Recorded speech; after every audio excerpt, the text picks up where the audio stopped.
Salut les amis, s'il vous plaît, s'abonner à cette page pour recevoir l'émission Kankoka chaque matin. Alors ce matin, je vous dirige encore vers la nouvelle émission Kankoka qui diffuse la bonne nouvelle et qui te conduit sur la voie de notre Seigneur Jésus-Christ. Soyez bénis. Shalom chers auditeurs de l'émission Kangoka, mon nom est Chris Mikumana, aujourd'hui nous sommes vendredi. Ce matin je vais m'entretenir avec vous au sujet de la repentance ou recevoir Jésus dans sa vie. Il y a des gens qui pensent que Kangoka de vendredi est pour les impudiques, les meurtriers, les prostituées, ceux qui ont avorté ou ceux qui ont commis beaucoup de péchés. Ils pensent que c'est à ce genre de personnes que l'émission de vendredi est destinée, c'est-à-dire qu'ils sont clairement des pécheurs. Si on n'est pas dans ce groupe de personnes, on pourrait facilement penser qu'on n'a aucun problème comparé à ces autres. Tu penses peut-être que cela ne te concerne pas parce que tu es très bien éduqué, tu as de bonnes manières, tu as grandi dans une bonne famille, tu fais de bonnes œuvres, tu aides des gens, tu fais l'aumône, etc.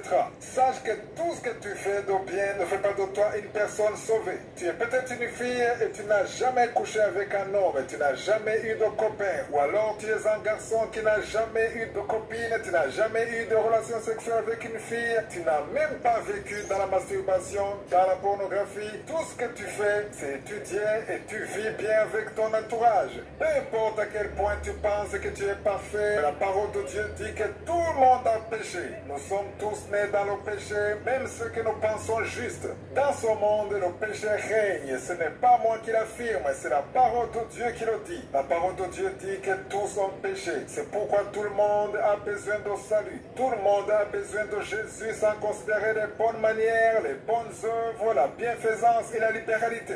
Même si tout le monde t'apprécie, tu as besoin de Jésus. Chacun d'entre nous a besoin de Jésus, du salut. Pourquoi est-ce que je l'affirme? C'est parce que dans Romains chapitre 3, 23, il est écrit « Tous ont péché et sont privés de la gloire de Dieu ». Quand on dit « tous », ça veut dire que toi aussi qui n'as pas encore reçu Jésus dans ta vie, toi qui n'as pas encore pris la décision de te mettre à genoux et de l'appeler dans ta vie, tu es concerné. Car au cas de vendredi ne concerne pas uniquement les impudiques, les meurtriers ou les voleurs, mais il concerne tous ceux qui n'ont pas encore fait ce pas d'accepter Jésus. Si tu acceptes Jésus, tu es concerné par Romains 3, verset 23. Je t'invite à lire maintenant dans Romains 6, verset 23. Dans ce passage, on nous parle du salaire du péché. Il est écrit, le salaire du péché, c'est la mort, mais le don gratuit de Dieu, c'est la vie éternelle en Jésus-Christ, notre Seigneur. Qu'est-ce que tu vas récolter comme salaire du péché? Tu vas récolter la mort. Quand tu reçois Jésus, tu as la promesse d'obtenir la vie éternelle. Mais si tu refuses de recevoir Jésus, si tu choisis de continuer à vivre dans le péché, et même si tu as un bon comportement, même si tu ne fais pas de mauvaises choses, tu restes quand même dans le groupe de ceux qui sont concernés par Romains chapitre 3, verset 23. C'est-à-dire le groupe de ceux qui sont privés de la gloire de Dieu. Si tu acceptes de recevoir Jésus, tu feras partie de ceux qui sont concernés par Romains 6, verset 23, et tu recevras le don gratuit de Dieu qui est la vie éternelle. Mais si tu refuses son don, tu hériteras la mort. La mort dont on parle ici n'est pas la mort physique, ce n'est pas la mort du corps, car même ceux qui sont sauvés meurent.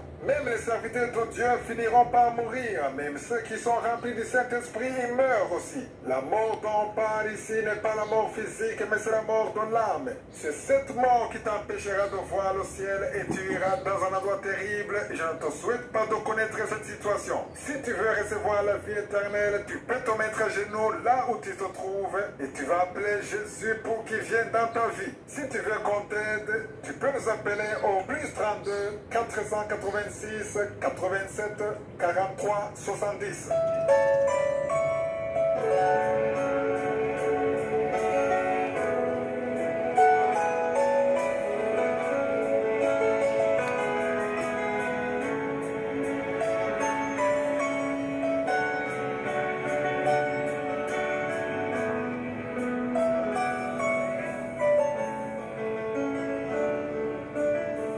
sommes dans la deuxième partie. Nous avons commencé le 20 avril l'étude du livre des Actes des Apôtres.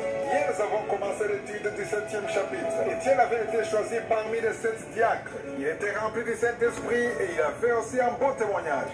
Hier, nous avons vu comment il a résumé l'histoire du peuple d'Israël, comment Dieu leur avait fait grâce en leur donnant des prophètes qu'ils ont ensuite tués. Étienne a parlé d'Abraham, d'Isaac, de Jacob, il a parlé de Moïse, sa naissance et son ministère. Il a montré là où Dieu dit à son peuple à travers Moïse qu'il enverra un homme, un prophète comme lui. Il parlait de Jésus. Ensuite, il leur a clairement dit qu'ils ont tué Jésus. Ils voulaient mettre à nu leur cœur. Au début, ils écoutaient sans problème, mais plus ils continuaient, plus ils se mettaient en colère. Les versets 54 et 55 disent, en entendant ces paroles, ils étaient furieux dans leur cœur et ils grinçaient des dents contre lui. Mais Étienne, rempli du Saint-Esprit et fixant les regards vers le ciel, vit la gloire de Dieu et Jésus debout à la droite de Dieu. Pourquoi est-ce que Jésus était debout? C'est parce qu'il a vu quelqu'un témoigner sans peur. Il avait de l'assurance, sans aucune crainte. Jésus veut qu'on parle de lui, qu'on parle de sa puissance sans aucune crainte. Lorsque tu témoignes de ce que Jésus a fait, il se lève pour se tenir à la droite du Père. Au verset 56, il est écrit, et il dit, voici je vois les cieux ouverts et le Fils de l'homme debout à la droite de Dieu. Étienne était encore jeune, il était encore célibataire, il a été victime de la vérité, il a été tué à cause de l'évangile. Lisez attentivement le verset 58, il dit, ils le traînèrent hors de la ville et le lapidèrent. Les témoins déposèrent leurs vêtements aux pieds d'un jeune homme nommé Saül. Je parle souvent de Paul. Il a écrit une grande partie du Nouveau Testament. Il était vaillant et Jésus l'a puissamment utilisé. Mais le jour où ils étaient en train de lapider Étienne, ils mettaient leurs habits aux pieds de Saül qui est devenu Paul. Ça veut dire qu'il était celui qui a assisté ceux qui ont tué Étienne. C'est le même Paul qui a écrit tous les livres que nous lisons dans le Nouveau Testament. Éphésiens, Corinthiens, Colossiens, Philippiens, tous ces livres ont été écrits par Paul, qui avant s'appelait Saül. En d'autres mots, Paul était d'accord pour qu'on tue Étienne. Paul était un des persécuteurs de l'Église. Ceci montre l'amour de Dieu, car même si Paul persécutait l'Église, Dieu ne l'a pas haï. Il l'a toujours aimé. Comme je le dis souvent, Dieu ne déteste pas les pécheurs, mais il déteste le péché, mais il aime les pécheurs. Paul a persécuté l'Église, mais nous verrons dans les chapitres prochains comment Dieu l'a finalement appelé. Lisons le verset 59. Il est écrit, et il habitait Étienne qui priait et disait, Seigneur Jésus, reçois mon esprit.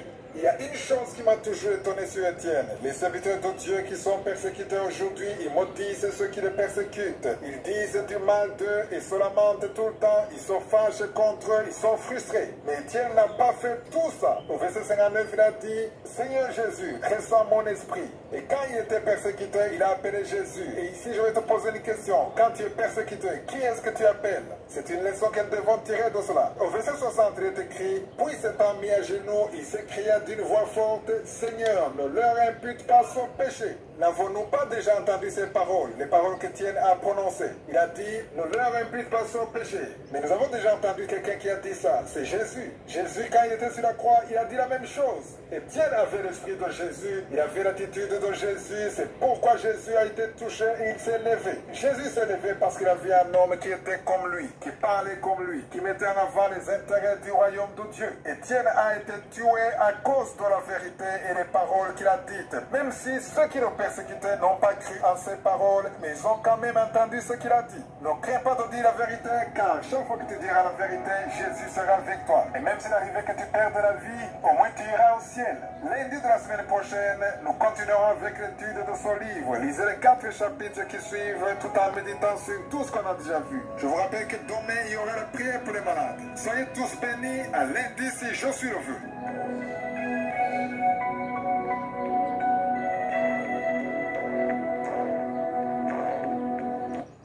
Nous devons continuellement demander pardon à Dieu parce que nous avions tous péché. Et n'oublions pas que l'œuvre de Dieu, il y a toujours les persécutés sur la route, mais nous sommes plus que vainqueurs. Que le Seigneur vous bénisse. N'oubliez pas de s'abonner avant d'hésiter sur la page.